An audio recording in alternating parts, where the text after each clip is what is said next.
argument that we should read that text as a judgment text and that it is God who is in reference there.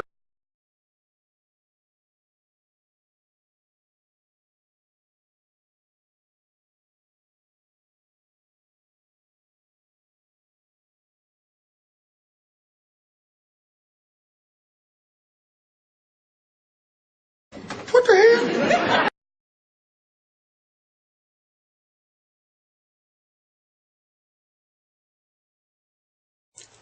Many Christians will readily admit that the text of the Bible can be easily misunderstood if the text is taken at face value or being interpreted by a non-believer.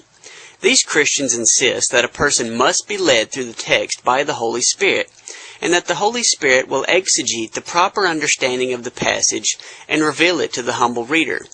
It is my belief that no spirit of guidance exists when reading written text, and I intend to demonstrate that equally humble believers within the same denomination, who claim to be led by the same Spirit, ultimately come to completely different and contradictory understandings of the Bible.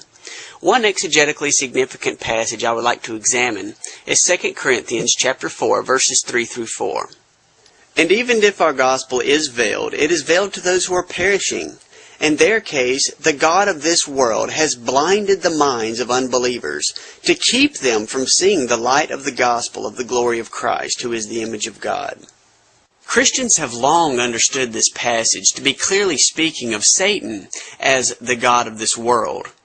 That is why all English translations, to the best of my knowledge, have G in God printed in lowercase. And this would make perfect sense considering that this entity is described as the one who has blinded the minds of unbelievers to keep them from seeing the light of the gospel. Briefly, let me just mention in regards to the 2 Corinthians 4:4 passage, if you'd actually look at that, you would see that in fact, a good friend of mine by the name of Don Hartley has written an excellent work that addresses the issue of who really is the theos of 2 Corinthians 4:4, and he makes a pretty strong argument that we should read that text as a judgment text and that it is God who is in reference there. What the hell? You heard it.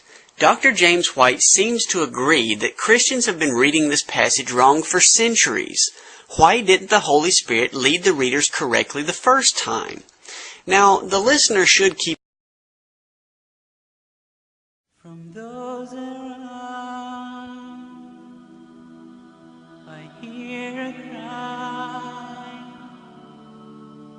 oh God, my eyes are blind.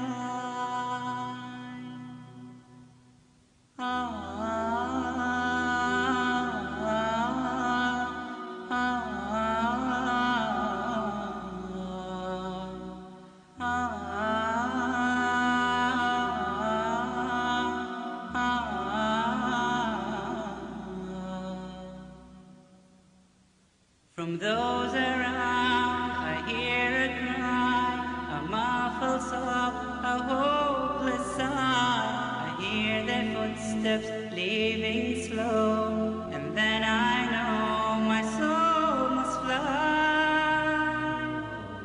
A chilly wind begins to blow within my soul from head to toe, and then last breath escapes my lips. It's time to leave and I must go. So it is true, but it's too late. They said each soul has its given day, when it must leave its body's core and meet with its eternal fate. Oh, mark the words that I do say. Who knows tomorrow could be your day. At last it comes to heaven or hell.